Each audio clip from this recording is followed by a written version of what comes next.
கடைசியான வேதபாட பகுதியிலே சுவிசேஷம் எது என்பதை குறித்து நாம் பார்த்திருந்தோம். பவுல் அப்போஸ்தலன் கொரிந்து சபையிலே எந்த சுவிசேஷம் நீங்கள் விசுவாசிக்க வேண்டும் என்பதை குறித்து ஒரு ஆணித்தரமான ஒரு காரியத்தை எழுதுகிறார். ஏன் அதை எழுத வேண்டிய அவசியம் என்பது என்று சொன்னால், சுவிசேஷத்தின் ஒரு பகுதியை கொரிந்து சபையிலிருந்து சிலர் மறுதளிக்கும்படியான பேச்சுக்களை அங்கே பேசியிருந்தார்கள். கள்ளப்போதகர்கள். என்ன உயிர்த்தெழுதல் இல்லை, நாம் இந்த பூமியில் எவ்வளவு நாட்கள் வாழ்கிறோமோ அதுதான் வாழ்க்கை, அதன் மரணத்துக்கு பின்பு இன்னொரு வாழ்க்கை இல்லை என்கின்ற விதமான தவறான போதனை கொரிந்து சபையிலே கலக்க ஆரம்பித்திருந்தது. ஆகவே பவுல் கண்டிப்புடன் எழுதுகிறார், நாங்கள் பிரசங்கித்த சுவிசேஷத்தை நாங்கள் பிரசங்கித்தபடியே நீங்கள் விசுவாசிக்க வேண்டும். அதில் எந்த மாற்றமும் செய்து சில காரியங்களை மட்டும் விசுவாசிக்கிறது அது சுவிசேஷத்தை விசுவாசிப்பது அல்ல என்ற காரியத்தை எழுதிவிட்டு சொல்லுகிறார். எது சுவிசேஷம்? நாங்கள் உங்களுக்கு பிரசங்கித்த வார்த்தை எது? கிறிஸ்துவானவர் வேத வாக்கியங்களின்படி நம்முடைய பாவங்களுக்காக மரித்தார், அடக்கம் பண்ணப்பட்டார். வேத வாக்கியங்களின்படி 3ஆம் நாள் உயிரோடு எழுந்து அநேகருக்கு தரிசனமானார்.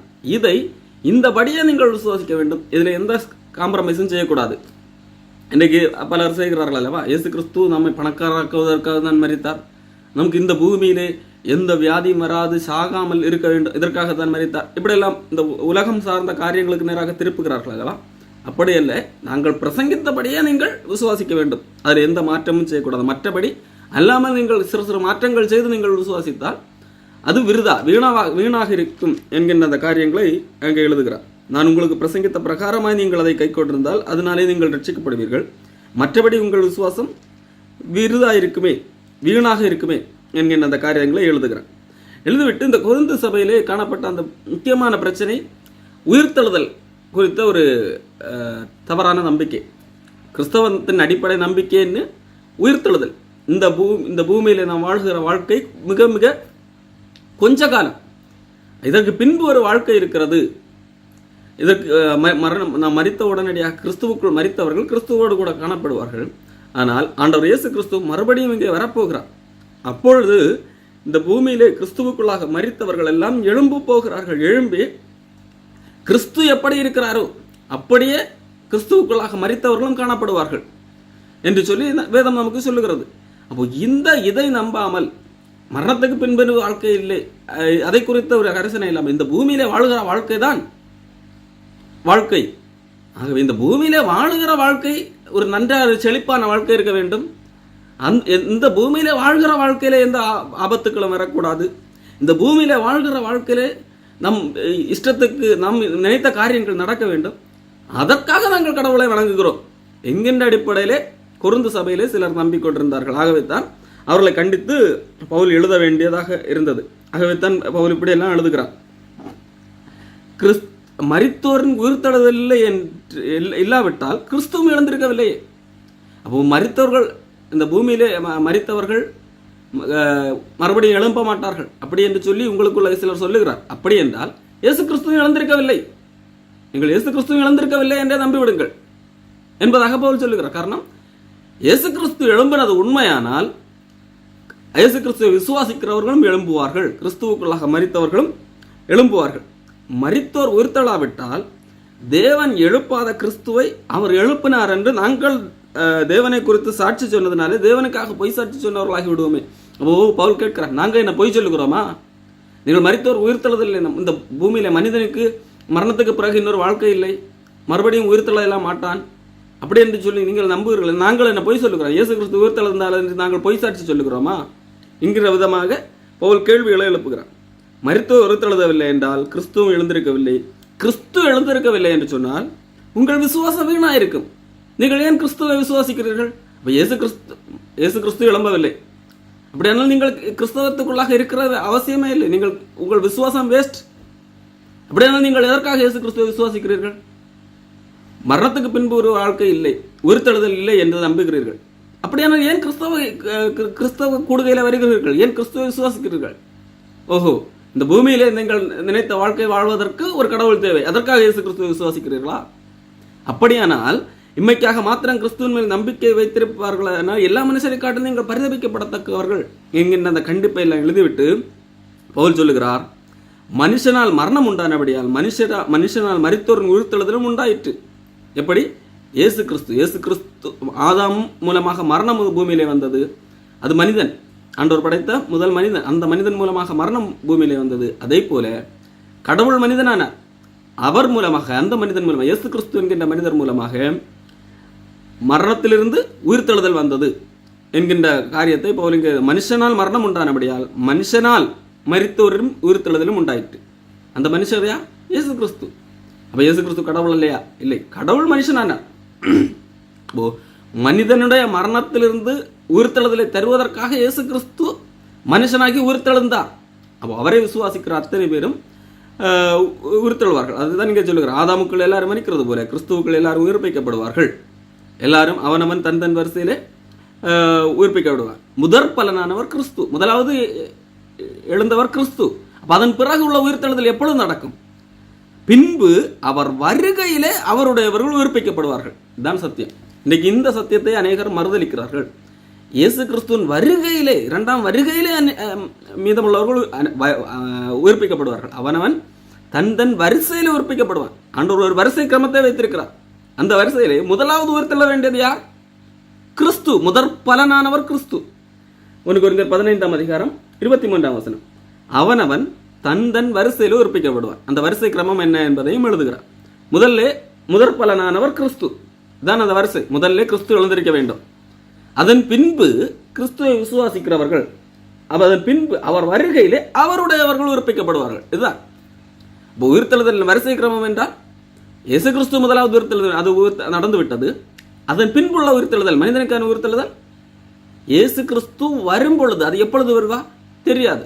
எப்பொழுது வேண்டுமானாலும் வரலாம். இப்பொழுது வேண்டுமானாலும் 2 வரலாம், 100 நாள் கழித்து வரலாம், 5000 நாள் கழித்து வரலாம். சிலர் இன்றைக்கு செப்டம்பர் 11 வருவார், செப்டம்பர் 14 வருவார் என்று சொல்லி மக்களை ஏமாற்றிக் கொண்டிருக்கிறார்கள். ஆனால் வேதம் சொல்லுகிறது அவர் எப்பொழுது வருவார் தெரியாது.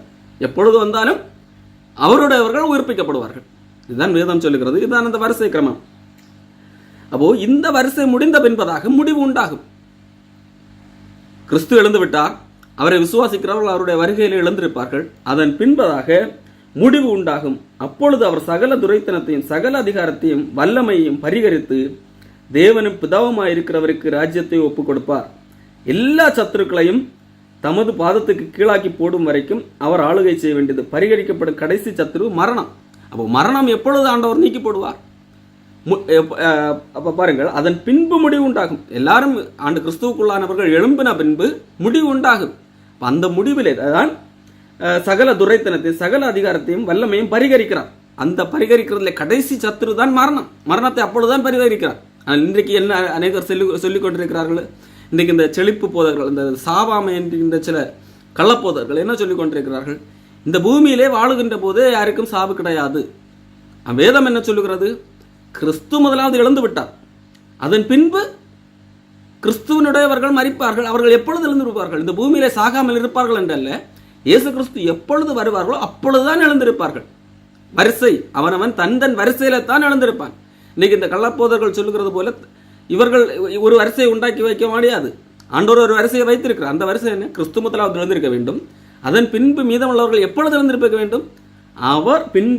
அவர் வருகையிலே அவருடையவர்கள் எழுந்திருப்பார்கள். தெளிவாக சொல்லப்பட்டிருக்கு, இயேசு கிறிஸ்துவின் வருகையிலே தான் எழுந்திருப்பார்கள் என்று சொல்லி. அதன் பிறகுதான் முடிவு உண்டாகும். அந்த முடிவிலே பரிகரிக்கப்படுகிற கடைசி சத்துரு தான் மரணம். அப்பொழுதுதான் மரணமே அழிக்கப்படுகிறது. அதுவரைக்கும் பூமியிலே மரணம் உண்டு என்று அர்த்தம். ஆனால் இந்த கள்ளப்போதர்கள் என்ன சொல்லுகிறார்? சாவாமை என்று பேசுகிறவர்கள் இந்த வசனத்தை படித்ததற்கு வாய்ப்பில்லை.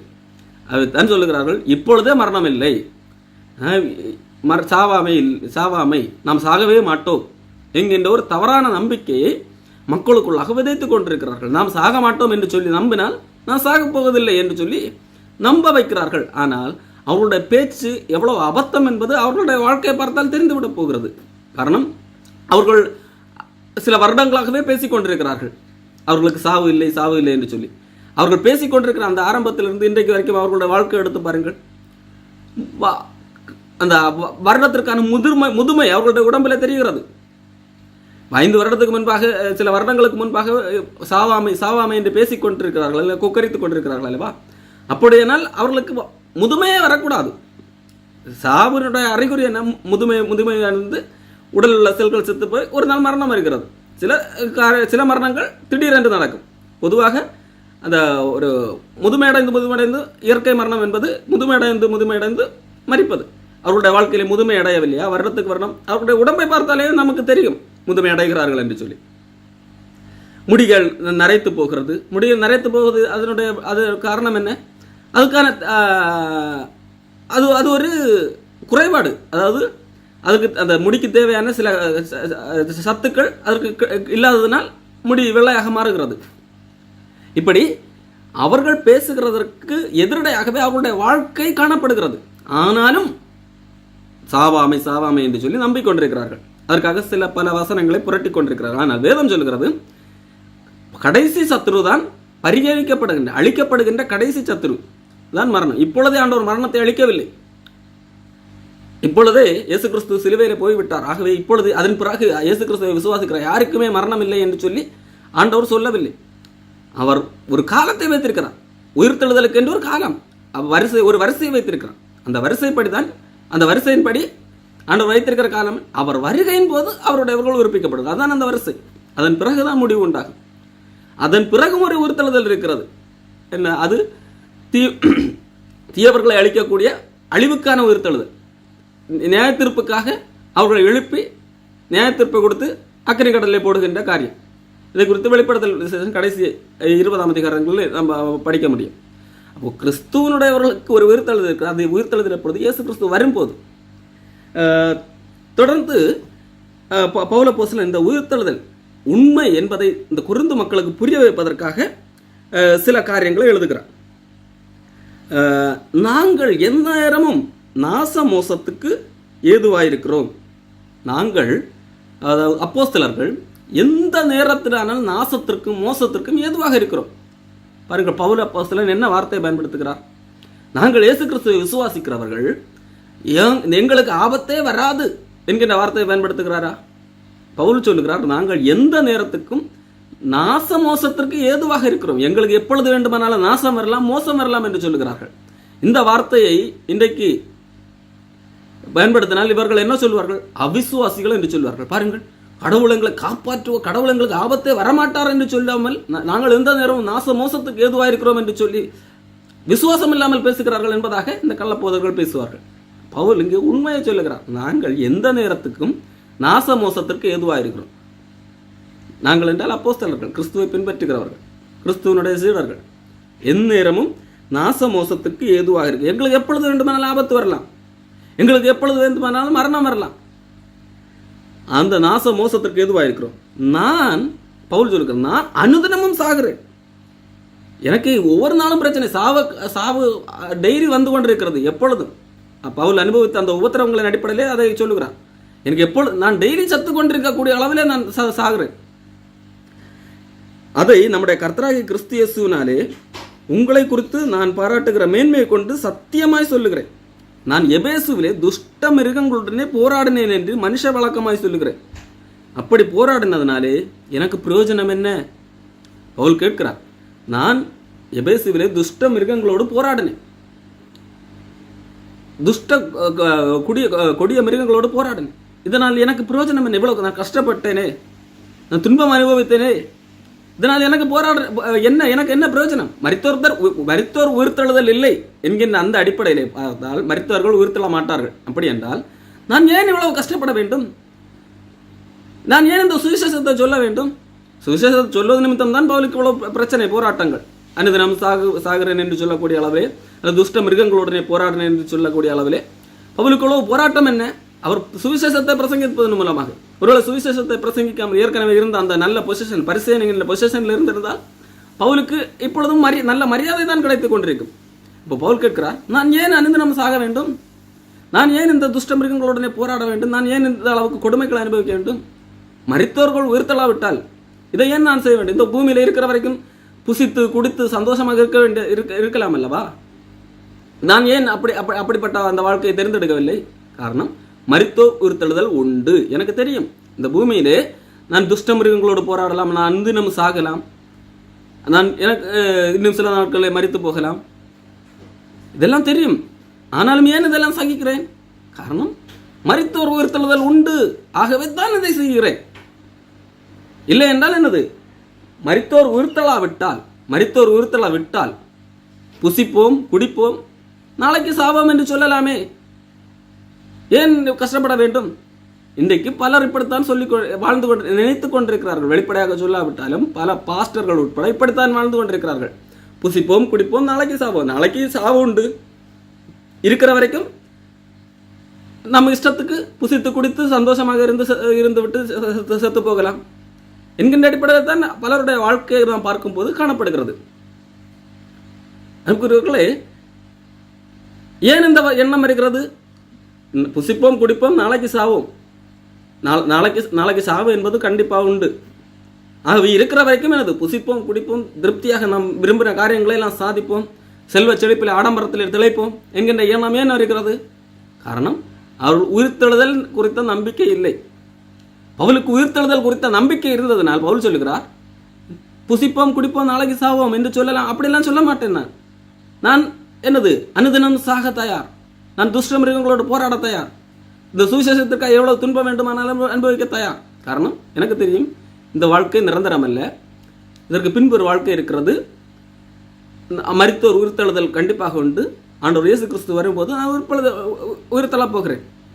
மரித்த உடனடியாக இயேசு கிறிஸ்துவிடத்தில் நான் போக போகிறேன். என்னுடைய ஆத்மா ஆண்டவர் இடத்துல போகும். அதை பிலிப்பியர்களை சொல்லுகிறார், இந்த தேகத்தை விட்டு பிரிந்து கிறிஸ்துவுடனே குடியிருக்க அதிக ஆசை உண்டு. அது நடக்கும். ஆனாலும் இயேசு கிறிஸ்து வரும்போது சரீர அளவிலே உயிர்த்தெழுதலும் நடக்கும்.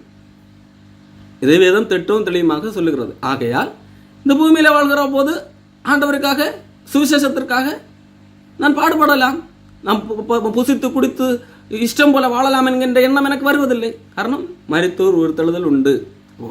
மரித்தோர் உயிர்த்தெழுதல் உண்டு. இந்த வாழ்வுக்கு பின்பு இன்னொரு வாழ்க்கை உண்டு, மேலான ஒரு வாழ்க்கை உண்டு என்கின்ற ஒரு நபர் இப்படி சொல்ல மாட்டான்.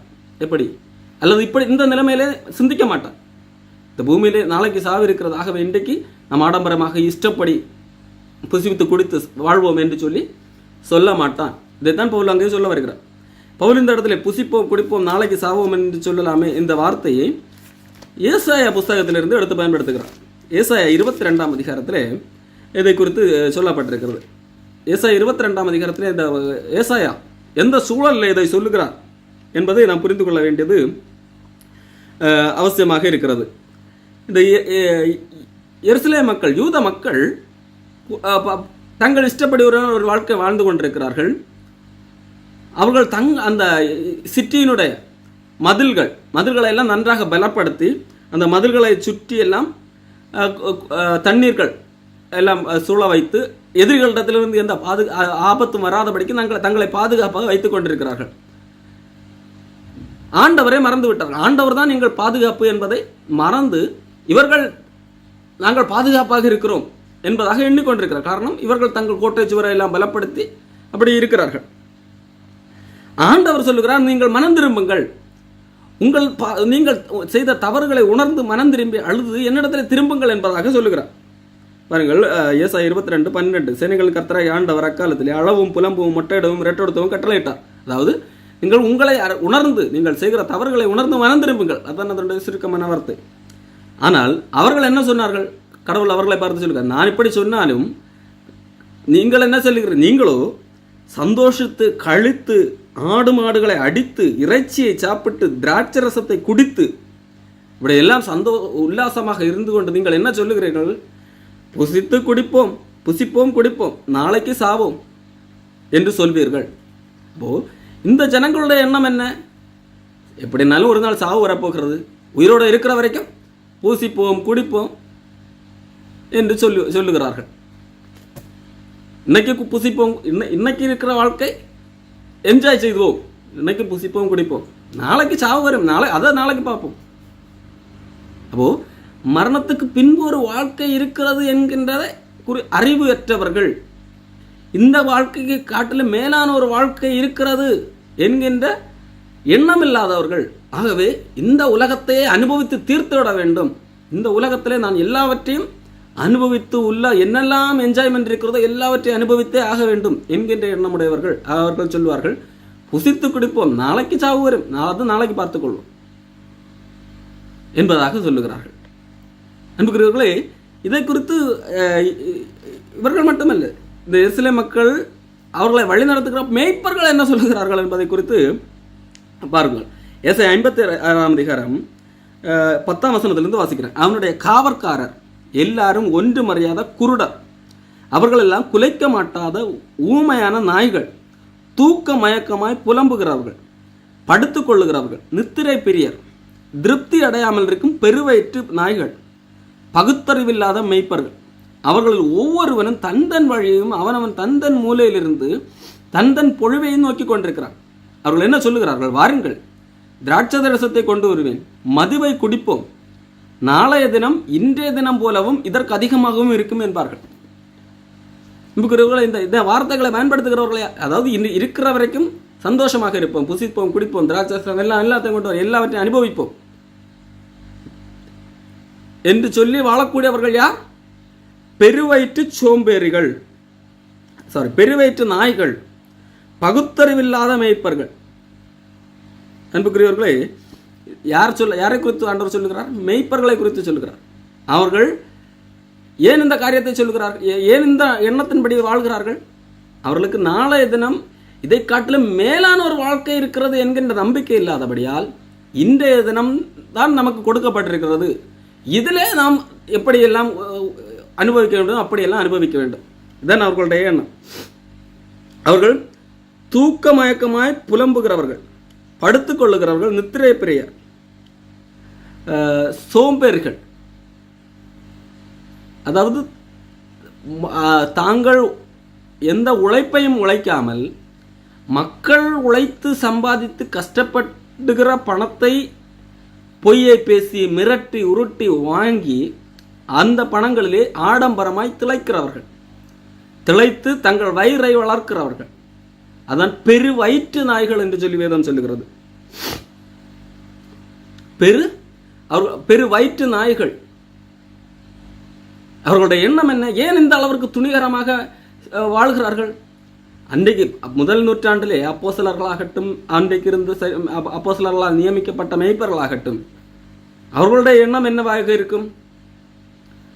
நாம் இந்த பூமி நிரந்தரம் அல்ல, ஆண்டவர் இதை காட்டிலும் மேலான ஒரு வாழ்க்கையை தந்திருக்கிறார், நமக்கு உயிர்த்தெழுதலை தந்திருக்கிறார், ஆண்டவரோடு கூட யுகமாக ஆளக்கூடிய ஒரு வாக்கியத்தை தந்திருக்கிறார். ஆகையால் இந்த உலகத்திலே நாம் இந்த சுவிசேஷத்தை எல்லா மக்களுக்கும் அறிவிக்க வேண்டும். அது நிமித்தம் எவ்வளவு பாடுகள் வந்தாலும் செலவில்லாமல் நாம் யாருக்கும் இடரலற்ற விதத்திலே இந்த சுவிசேஷத்தை எடுத்து பரப்ப வேண்டும் என்கின்ற எண்ணம் உடையவர்களாய் மக்களிடத்திலிருந்து எந்த இழிவான ஆதாயத்தையும் பெற்றுக்கொள்ளாதபடியான மேய்ப்பர்களாக இருந்தார்கள் அல்லது அப்போஸ்தலர்களாக இருந்தார்கள். இன்றைக்கு ஏன் அப்படிப்பட்டவர்கள் இல்லை? இன்றைக்கு எப்படிப்பட்டவர்கள் இருக்கிறார்கள்? மக்களிடத்திலே தைரியமாக பணம் தா என்று கேட்டு வாங்கி, நீ பணம் தராவிட்டால் நீ செத்து போவதற்காக ஜெபிப்பேன் என்று சொல்லி ஒருத்தர் சமீபத்திலே பேசியிருக்கிறார். என்எல்ஏஜி என்கின்ற ஒரு கட்டிடத்துக்குள்ளாக சென்னையில் கார்த்திக் கமாலியல் என்கிறவர் சொல்லுகிறார், நான் செத்து போக வேண்டும், மக்கள் செத்து போக வேண்டும் என்று சொல்லி நான் ஜெபிப்பேன். ஏன்? இந்த தசமபாகம் தராதவர்கள் இங்கே சபைக்கு லேட்டாக 9 மணிக்கு பதிலாக 9:30 வருகிற அல்லது 9:45 வருகிறவர்கள் இவர்களெல்லாம் செத்து விழ வேண்டும் என்று நான் ஜெபிப்பேன் என்பதாக சொல்லியிருக்கிறார். எந்த அளவுக்கு துணிகரம் என்பதை பாருங்கள்.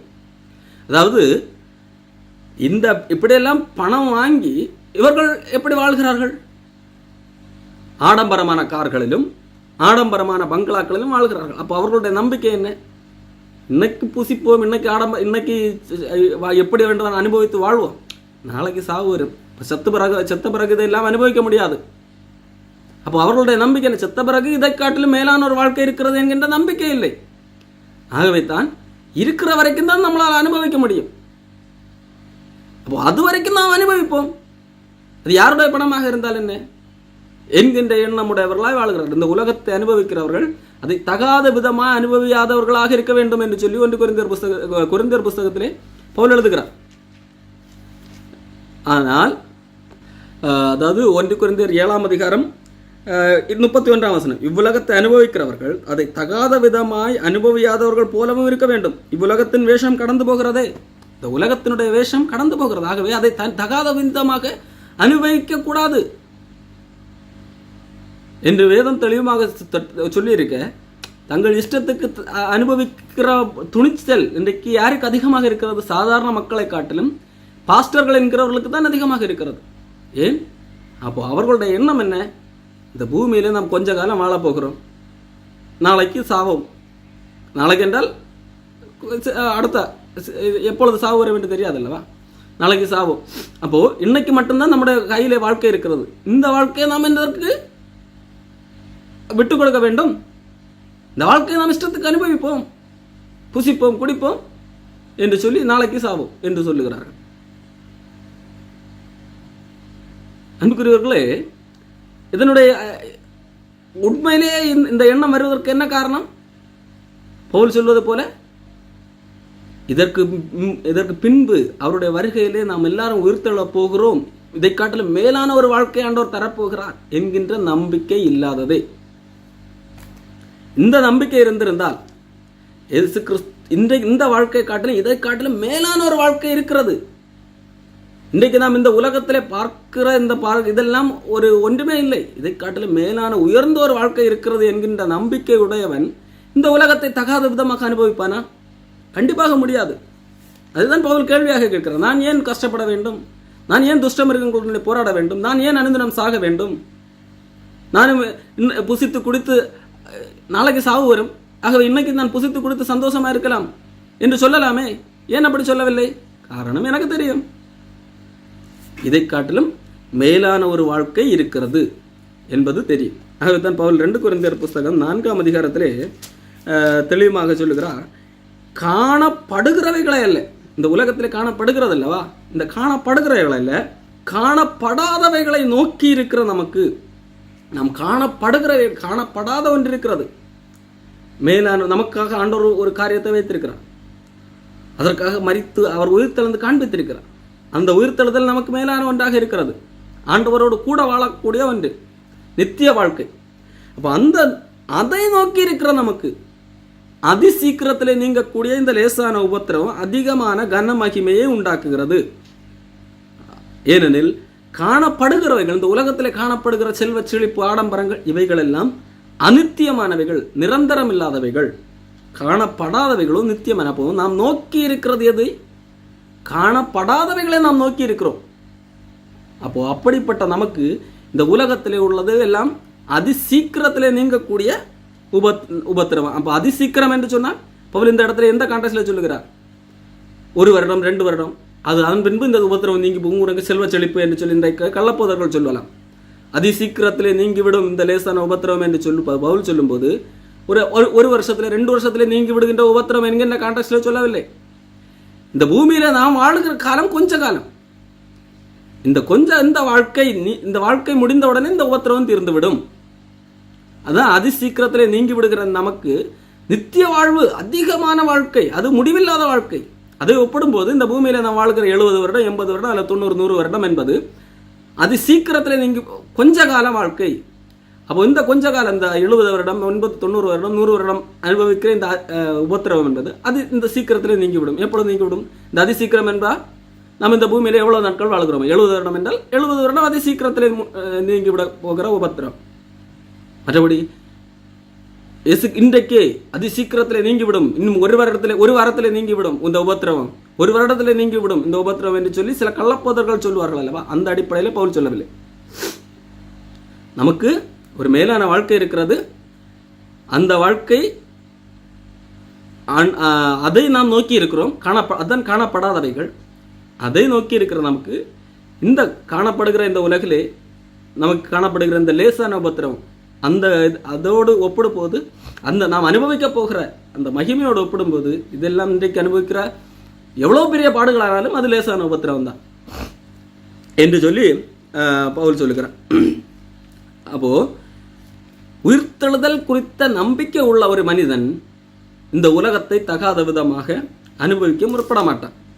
உயிர்த்தெழுதல் குறித்த நம்பிக்கை உள்ள ஒரு மனிதன் தன் இஷ்டப்படி இந்த பூமியை அனுபவித்து எல்லாவற்றையும் அடைந்து ஆக வேண்டும், எல்லாவற்றையும் நான் டேஸ்ட் செய்து பார்க்க வேண்டும் என்கின்ற எண்ணத்திலோ, நாளைக்கு சாவதற்கு முன்பாக எல்லாவற்றையும் அனுபவித்து தீர்க்க வேண்டும் என்கின்ற எண்ணம் வரமாட்டான், எண்ணத்துக்கு முடிவு செய்ய மாட்டான்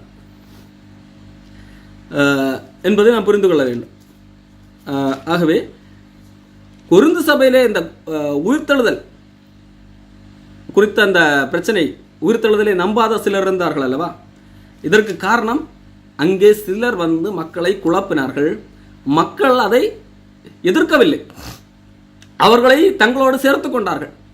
தவறான போதகத்தை போதிக்கிறவர்கள் இங்கே வருகிறார்கள் என்றால் அவர்களை என்ன செய்யவில்லை, எதிர்க்கவில்லை, மாறாக அவர்களோடு கலந்து பேசுகிறார்கள்.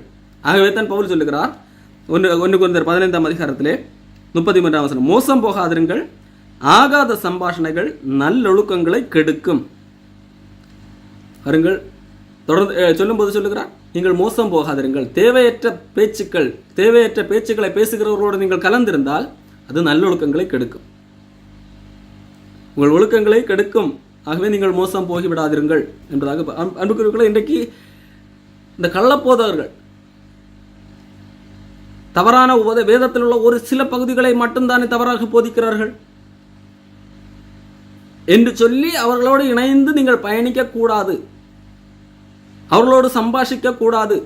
அவர்களுக்கு சம்பாஷிக்க கூடாது என்று சொன்னால் எந்த அடிப்படையில் என்றால் அவர்கள் சொல்லுகிற அந்த கருத்துக்களுக்கு உட்பட்டு அவர்களோடு இணங்கி சம்பாதிக்க கூடாது. மாறாக அவர்களுக்கு வாதம் செய்யலாம், தர்க்கம் செய்யலாம். பவுல் அப்போஸ்தலன் அதை செய்திருக்கிறார், ஸ்தேவான் பலர் அதை செய்திருக்கிறார்கள். வேத புரட்டனுக்கு 2 முறை புத்தி சொல்லலாம், அந்த அடிப்படையில் சம்பாதிக்கலாம். மாறாக அவர்களோடு ஒருமித்து போகிற அளவிற்கு அந்த அளவிற்கான ஒரு நல்லுறவை ஏற்படுத்துகின்ற அளவுக்கான சம்பாஷணை இருக்கக்கூடாது. ஆகாத சம்பாஷணைகள் நல்லொழுக்கங்களை கெடுக்கும். காரணம், அவர்கள் கொரிந்து சபையினருக்கு பவுல் சரியான சுவிசேஷத்தை சொல்லியிருக்க, இங்கே வந்து சிலர் ஆகாத சம்பாஷணைகள் செய்து என்ன குழப்பி இருக்கிறார்கள், உயிர்த்தெழுதல் கிடையாது அப்படி என்று சொல்லி குழப்பி இருக்கிறார்கள். அப்போ இவர்கள் எதற்காக கிறிஸ்து இங்கே வருகிறார்கள், ஏன் ஆலயத்துக்கு வருகிறார்கள்? அவர்களுடைய அப்போ உயிர்த்தெழுதல் என்று ஒன்று கிடையாது. அப்படி ஏனால் ஏன் கடவுளை வணங்குகிறார்கள்? அது இந்த பூமியிலே நன்றாக வாழ்வதற்கு, கடவுள் பெயரிலே கடவுளை வணங்கினால் ஏதாகலும் கடவுள் கொடுப்பார். அன்புக்குள்ளே, இந்த உலகம் பூமி சார்ந்து, இந்த பூமியிலே நான் ஏதாகலும் ஒன்றை சாதிக்க வேண்டும், பூமியில உயர்ந்திருக்க வேண்டும் என்பதற்காக இங்கே கிறிஸ்துவ நடத்திலே வருகிறார்கள். இதைத்தான் பவுல் கண்டிக்கிறார். இப்படிப்பட்ட கூட்டத்தோடு சேராதிருங்கள், மோசம் போகாதிருங்கள். இந்த ஆகாத சம்பாஷணைகள் நல்லொழுக்கங்களை கொடுக்கும். நீங்கள் பாவம் செய்யாமல் நீதிக்கு ஏற்க விழித்து கொண்டு தெளிந்தவர்களாயிருங்கள். சிலர் தேவனை பற்றி அறிவில்லாதிருக்கிறார்களே, உங்களுக்கு வெட்கம் உண்டாக இதை சொல்லுகிறேன். நமக்குரியவர்களே, கொரிந்து சபையை பார்த்து சொல்லுகிறேன், தேவனை பற்றி அறிவில்லாதிருக்கிறார்கள், ஆகையால் தான் இந்த அளவிற்கு பாவம் செய்யத்தக்கதான காரியங்களை செய்கிறீர்கள். இங்கே எந்த கான்ட்ராஸ்ட் எழுதுகிறார்? சுவிசேஷத்தை மறுதளிக்கிறதே அந்த அடிப்படையில் தான் இங்கே பாவம் என்று சொல்லுகிறார். சுவிசேஷத்தின் மறுதளிக்கிறது, சுவிசேஷத்தின் ஏதோ ஒரு பகுதியை மறுதளித்தால் அது பாவம்.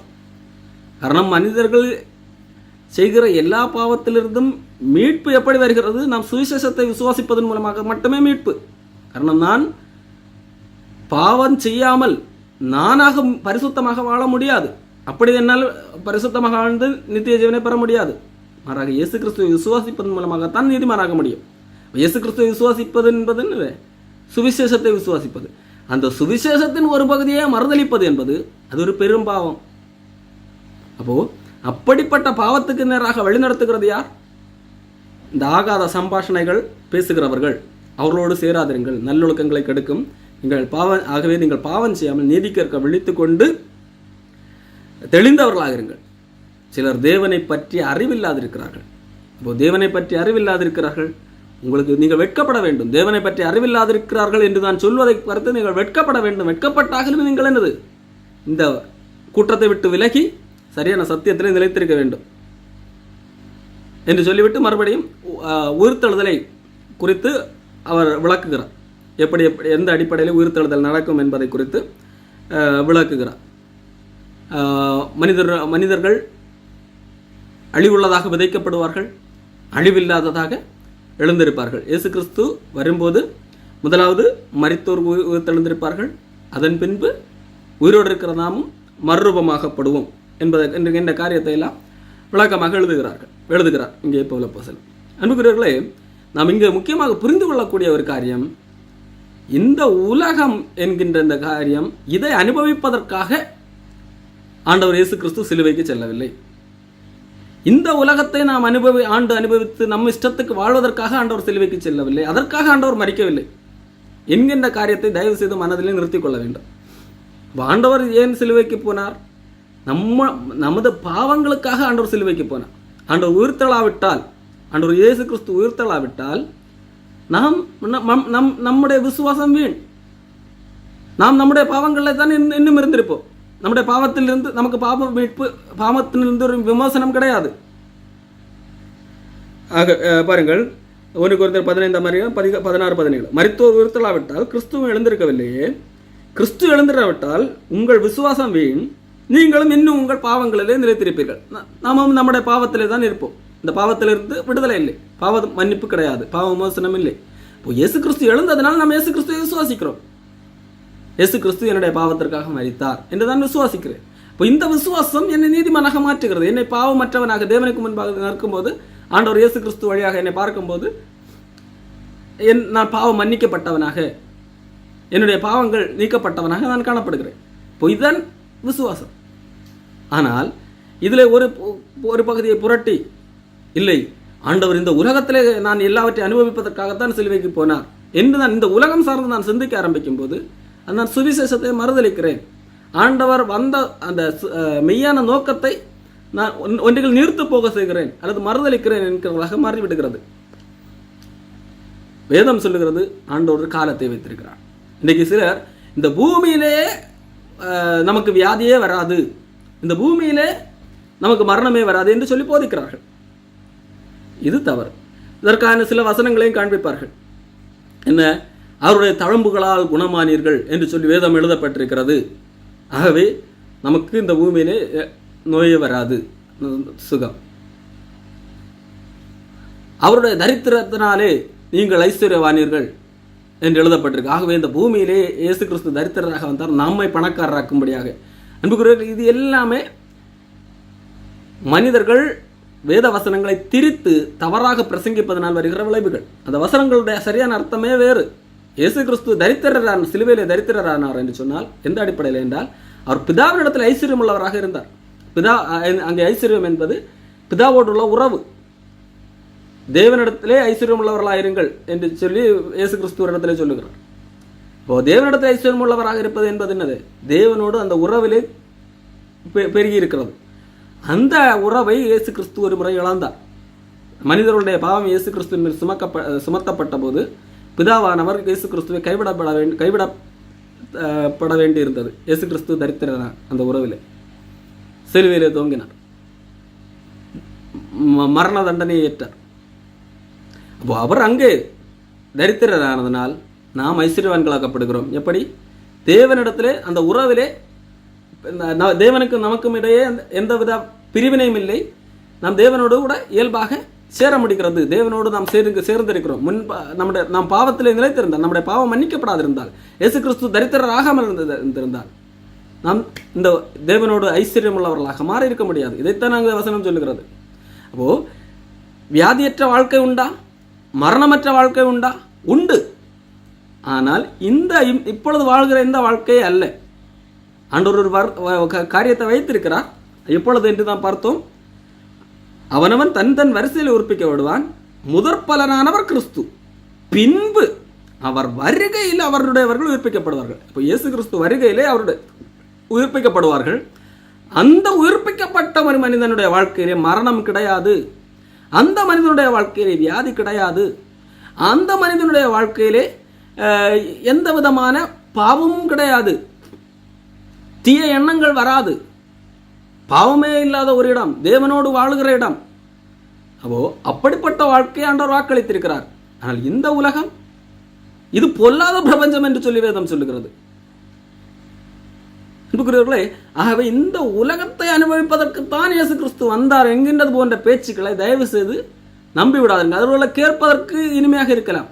இந்த உலகத்திலே ஆண்டவர் எல்லாவற்றையும் தரப்போகிற மாதம் இந்த ஒவ்வொரு மாதம் வாக்கு தத்தம் என்கின்ற பெயரிலே மக்களை குழப்புகிறவர்கள் இருக்கலாம். தயவு செய்து நம்பி விடாதீர்கள். உண்டு புசித்து சந்தோஷமாக இருந்து நாளைக்கு சாவோம், ஆகவே சாகிற வரைக்கும் சந்தோஷமாக இருக்கும் என்கின்ற எண்ணத்தை தயவு செய்து தூக்கி எறிந்து போடுங்கள். இந்த உலகம் என்று சொன்னால் இதில் கிறிஸ்துவுக்காக வாழ்ந்தால் கண்டிப்பாக பாடு வரத்தான் செய்யும், உபத்திரவம் வரத்தான் செய்யும். ஆகையால் அவரோடு பாடுகளை சகித்தால் அவரோடு கூட ஆளுகை செய்வோம். தீமோத்தேயுவுக்கு எழுதின நிருபத்திலே 2ஆம் நிருபத்திலே பவுல் இதை குறித்து தான் சொல்லுகிறார். 2 தீமோத்தேயு 2ஆம் அதிகாரம் 11ஆம் வசனத்திலே, நாம் அவரோடு கூட மரித்தோமானால் அவரோடு கூட பிழைத்தும் இருப்போம், அவரோடு கூட பாடுகளை சகித்தோமானால் அவரோடு கூட ஆளுகையும் செய்வோம். அன்புக்குரியவர்களே, நாம் அவரோடு கூட நாம் பாடுகளை சகிக்கும்படியாக அழைக்கப்பட்டவர்கள். எப்படி? நாம் கிறிஸ்துவுக்குள்ளாக வாழும்போது இந்த உலகத்துக்குரிய மனிதர்கள் மூலமாக நமக்கு பாடுகள் வரும். இந்த உலகம் பொல்லாங்கனுக்குள்ள கிடக்கிறது அல்லவா? அப்போ இந்த உலகத்திலிருந்து வித்தியாசமான ஒரு வாழ்க்கையை நாம் வாழும்போது இயல்பாகவே நமக்கு பாடுகள் வரும். அந்த பாடுகளை நாம் சகித்தால், நான் ஏன் சகிக்கிறோம்? அந்த பாடுகளை நாம் தைரியமாக சகிக்கலாம். ஏன் சகிக்கலாம்? நாம் இதற்காட்டிலும் ஒரு மேலான ஒரு வாழ்க்கை ஆண்டவர் எனக்காக வைத்திருக்கிறார், இதை காட்டிலும் ஒரு உயர்ந்த வாழ்க்கை இருக்கிறது என்கின்ற அந்த எண்ணம் எனக்கு இருக்கும் என்றால் கண்டிப்பாக இந்த பாடுகள் எல்லாம் நம்ம எளிதாக சகிக்க முடியும். ஆனால் எப்பொழுது என்னால் இந்த பாடுகளை ஏற்றுக்கொள்ள முடியாது, அதன் பின்பு ஒரு வாழ்க்கை இல்லை, அதை குறித்த ஒரு நம்பிக்கை இல்லை என்றால், இந்த உலக வாழ்க்கைக்கு பின்பு ஒரு மேலான ஒரு நித்திய வாழ்க்கை இருக்கிறது, முடிவில்லாத வாழ்க்கை இருக்கிறது, ஆண்டவரோடு கூட வாழ்கிற வாழ்க்கை இருக்கிறது, ஆண்டவரோடு கூட ஆளுகை செய்யக்கூடிய ஒரு வாழ்க்கை இருக்கிறது என்கின்ற நம்பிக்கை எனக்கு இல்லை என்று சொன்னால், இந்த உலகத்திலே நாம் வெறும் 70 வருடம் 80 வருடம் தான் வாழப்போகிறோம். இந்த உலகத்திலே அப்போ நான் என்னது இதற்கு எல்லாவற்றையும் அனுபவிக்க வேண்டும். இந்த உலகத்திலே நான் இதான் இவ்வளவு மட்டும்தான் என்னுடைய வாழ்க்கை, இருக்கிற வரைக்கும் நான் சந்தோஷமா இருக்க வேண்டும். இந்த உலகம் வாழ்க்கை மட்டும்தான் என்னுடையது. ஆகவே இந்த உலகத்தில் எனக்கு இந்த பாடுகள் வரவே கூடாது என்கின்ற எண்ணம் வரும். ஆனால் எப்பொழுது எனக்கு இதை காட்டில் ஒரு மேலான வாழ்க்கை, உயர்ந்த ஒரு வாழ்க்கை இருக்கிறது, அந்த காட்சியை நான் எப்பொழுது பார்க்க ஆரம்பிக்கிறேனோ அப்பொழுது இந்த உலகத்திலே நான் பாடுகளை வந்தாலும் அதை சகிக்க எனக்கு தைரியம் வரும். அதை குறித்த எந்த பிரச்சனையும் வராது. ஆகவே தான் பவுல் சொல்லுகிறார், நான் ஏன் துஷ்ட மிருகங்களோடு போராட வேண்டும், நான் ஏன் அனுதினம் சாகிறேன்? காரணம் எனக்கு சொல்ல தெரியாதா? நான் புசிப்பேன், குடிப்பேன், நாளைக்கு சாகலாம், நாளைக்கு சாவோம் என்று சொல்லலாமே. இல்லை இல்லை. காரணம் நம்பிக்கை என்னது? உயிர்த்தெழுதல் உண்டு, அவர் வரும்போது உயிர்த்தெழும் பிறப்பார்கள் என்கின்ற நம்பிக்கை உண்டு என்று சொல்லி பவுல் சொல்லுகிறார். நாங்கள் எந்நேரமும் நாசமோசத்துக்கு ஏதுவாக இருக்கிறோம். இதுதான் பவுலுடைய பேச்சு, ஸ்டேட்மெண்ட். நாங்கள் எந்த நேரமும் நாசமோசத்திற்கு ஏதுவாக இருக்கிறோம். இந்த பூமியில் வாழும்போது இந்த வாழ்க்கை நிரந்தரம் அல்ல, எந்த நேரம் வேண்டுமானால் நாசம் மோசம் வரலாம். இதுதான் பவுலுடைய ஸ்டேட்மெண்ட். தயவு செய்து புரிந்து கொள்ளுங்கள். இந்த செழிப்பு போதகர்கள் இந்த வார்த்தைகளை எல்லாம் உங்களுக்கு காண்பித்து தரவே வாய்ப்பே இல்லை. எந்த நேரமும் நாங்கள் நாசமோசத்துக்கு ஏதுவாக இருக்கிறோம் என்று சொல்லி இந்த ஒருவர் இன்றைக்கு சொல்வார் என்று சொன்னால் அவனை அவுசுவாசி என்று சொல்வார்கள். அப்படியெல்லாம் சொல்லக்கூடாது. நான் எப்பொழுதும் ஆசீர்வதிக்கப்பட்டவன் என்று சொல்ல வேண்டும், நான் எப்பொழுதும் செழிப்போடு இருப்பேன் என்று சொல்ல வேண்டும். இதான் நாவின் அதிகாரம் என்று சொல்லி எல்லாம் நம்ப வைப்பார்கள். ஆனால் பவுல் இங்கே உண்மையை சொல்லுங்க, இந்த பூமி வாழ்க்கை என்பது எந்த நேரம் வேண்டுமானாலும் நாசமோசம் வரலாம். ஏன்? காரணம் இந்த பூமி அப்படித்தான். இந்த பூமி பொல்லாங்கனுக்குள்ள கிடக்கிறது. ஆனால் இதற்கு மேலான ஒரு வாழ்க்கை இருக்கிறது, உயிர்த்தெழுதல் உண்டு, அங்கே நாசமோசம் வராது என்று பவுல் சொல்லுகிறார். தொடர்ந்து பவுல் உயிர்த்தெழுதல் மேன்மையை குறித்து சொல்லும்போது, அழிவுள்ளதாகிய இது அழியாமையும் சாவுக்கு ஏதுவாகிய இது சாவாமையும் தரித்துக் கொள்ள வேண்டும் என்றெல்லாம் இந்த காரியங்களை எழுதிவிட்டு முடிக்கும்போது எப்படி முடிக்கிறார் என்பது, ஆகையால் எனக்கு பிரியமா இந்த உயிர்த்தெழுதல் குறித்த அந்த நம்பிக்கை எழுதிவிட்டு, இயேசு கிறிஸ்து வரும்போது நாம் எல்லாம் உயிர்த்தெழுந்திருப்போம். அழிவுள்ளதாகிய இது என்ற அழிவுள்ளதாகிய இது என்று சொன்னால் என்னது? இந்த சரீரம் அழிவுள்ளது என்று சொல்லி பவுல் சொல்லுகிறார். இன்னைக்கு சாவாமை என்று பேசிக் கொண்டிருக்கிறார்கள் அல்லவா? அவர்களை பார்த்து பவுல் சொல்லுகிறார், இது அழிவுள்ளது. அப்ப அழிவுள்ளது என்று சொன்னால் இது அழிந்து போகக்கூடியது. இதில் நோய் வரும், நோயை வராது என்று அப்படி அல்ல. இது அழிந்து போகும், இதுல முதுமை வரும், அழிவுள்ளது. அப்போ இது அழிவுள்ளது, அழியாமையை தரித்துக் கொள்ளும். எப்பொழுது? இயேசு கிறிஸ்து வரும்போது. அன்புக்குரியவர்களே, இதை தயவு செய்து புரிந்து கொள்ளுங்கள். அப்போ இந்த அழிவுள்ளது அழியாமையெல்லாம் தரித்துக் கொள்ளும். இயேசு கிறிஸ்து வரும்போது நாம் உயிர்த்தெழுந்திருப்போம், இயேசு கிறிஸ்துவோடு கூட வாழப்போகிறோம். ஆகையால் 1 கொரிந்தியர் 15:58, எனக்கு பிரியமான சகோதரரே, கர்த்தருக்குள் நீங்கள் படுகிற பிரயாசம் விருதாவா இராதென்று அறிந்து நீங்கள் உறுதிப்பட்டவர்களாயும் அசையாதவர்களாயும் கர்த்தருடைய கிரியையிலே எப்பொழுதும் பெருகிறவர்களாயும் இருப்பீர்களாக. பவுல் முடிக்கும் போது எப்படி முடிக்கிறார் என்பதை பாருங்கள். நமக்கு உயிர்த்தெழுதல் இருக்கிறது. நம் மேலான அழிவில்லாத ஒரு வாழ்க்கையை வாழப்போகிறோம், முடிவில்லாத ஒரு வாழ்க்கையை வாழப்போகிறோம். ஆகையால் இந்த பூமியில வாழும்போது கர்த்தருக்குள்ளாக படுகிற பிரயாசம் அது தயவு செய்து வீண் என்று நினைக்க வேண்டாம். அது விருதாவாக இல்லை. நீங்கள் கர்த்தருக்குள்ளாக படுகிற பிரயாசம் விருதாவாக இல்லை என்பதை உணர்ந்து உறுதிப்பட்டவர்களாயும் தடுமாற்றமில் அசையாதவர்களாயும் கர்த்தருடைய கிரியையிலே பெருகுகிறவர்களாக இருப்பீர்களாக. கர்த்தருடைய கிரியையிலே கர்த்தருக்காக செய்யக்கூடிய நற்கிரியைகளிலே பெருகுகிறவர்களாக இருப்பீர்களாக. உங்களுடைய நம்பிக்கை ஏன் பெருகுகிறவர்களாக இருக்க வேண்டும்? நமக்கு அழியாத ஒரு வாழ்க்கை இருக்கிறது. ஆண்டவர் அதை தந்து விட்டார். நமக்கு உயிர்த்தெழுதல் இருக்கிறது. நாம் கிறிஸ்து வரும்போது நாம் உயிர்த்தெழுந்திருப்போம். ஒருவேளை நாம் கிறிஸ்து வரும்போது அப்பொழுது உயிரோடு இருக்கிறவர்களாக மறுரூபமாக்கப்படுவோம், அழிவில்லாத தரித்துக் கொள்வோம். ஆகையால் நாம் இந்த பூமியிலே படுகிற பாடுகள் எல்லாம் விருதாவாக வீணல்ல. நாம் இந்த பூமியிலே பாட இல்லை என்று சொல்லி வாழ வேண்டியதில்லை. பாடு வரலாம், நாசமோசத்துக்கு ஏதுவானவர்கள் தான் நாம். ஆனால் இதெல்லாம் விருதாக இல்லை. காரணம் என்கின்ற நம்பிக்கையை உணர்ந்து கர்த்தருக்குள்ளாக கிரியையிலே பெருகுவோம். ஐயோ பாடு வருகிறதே என்று சொல்லி அந்த கர்த்தருக்கேற்ற கிரியை விட்டு விடாதிருப்போம். ஐயோ இந்த உலகத்தில் கர்த்தருக்கேற்ற வாழ்க்கை வாழ்ந்த பாடு துன்பம் வருமே என்று சொல்லி கர்த்தருடைய கிரியை செய்யாமல் இருக்க வேண்டாம். காரணம் இதை காட்டிலும் ஒரு மேலான வாழ்க்கை ஆண்டவர் தந்திருக்கிறார். அந்த கர்த்தருடைய கிரியையிலே பெருகிறவர்களாக இருப்போம். 1 யோவான் 3ஆம் அதிகாரத்திலையும் யோவானும் இதே காரியத்தை சொல்லுகிறார். பாருங்கள் பிரியமானவர்களே, 1 யோவான் 3ஆம் அதிகாரம் 2ஆம் வசனம். பிரியமானவர்களே, இப்பொழுது நாம் தேவனுடைய பிள்ளைகளாக இருக்கிறோம். நாம் தேவனுடைய பிள்ளைகள். இயேசு கிறிஸ்துவை விசுவாசித்து நீதிமான் ரட்சிக்கப்பட்டவர்கள் தேவனுடைய பிள்ளைகள். இனி இதன் பின்பு ஒரு வாழ்க்கை இருக்கிறது. இந்த பூமி வாழ்க்கைக்கு பின்பு ஒரு வாழ்க்கை இருக்கிறது. இந்த அதிலே இனி எப்படி இருப்போம் என்று சொல்லி இன்னும் வெளிப்படவில்லை. ஆனால் ஒன்று தெரியும், அவர் வெளிப்படும். இயேசு கிறிஸ்து வரும்போது அவர் வெளிப்படும் போது அவர் இருக்கிற வண்ணமாகவே, இயேசு கிறிஸ்து எப்படி இருக்கிறாரோ அவர் இருக்கிற வண்ணமாகவே நாம் அவரை தரிசிப்போம். இப்போ இயேசு கிறிஸ்து எப்படி இருக்கிறார்? இந்த அழிவுள்ள சரீரத்தில் இருக்கிறாரா? இல்லை, அவர் அழியாமையிலே வாழ்ந்து கொண்டிருக்கிறார். அதை போல நாமும் மாறுவோம். அவர் எப்படி இருக்கிறாரோ அப்படியே நாமும் மாறி அவரை தரிசிப்போம். எப்பொழுது? இயேசு கிறிஸ்து வரும்போது அவருக்கு ஒப்பாக இருப்போம் என்று அறிந்திருக்கிறோம். இயேசு கிறிஸ்துவுக்கு ஒப்பாக நாமும் இருப்போம், இதை அறிந்திருக்கிறோம்.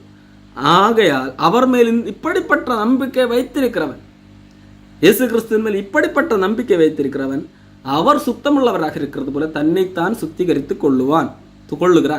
அன்புக்குரியவர்களே, இயேசு கிறிஸ்துவின் மேல் இந்த மாதிரி நம்பிக்கை உள்ளவர்கள் தங்களை தாங்களே சுத்திகரித்துக் கொண்டிருக்கிறார்கள்.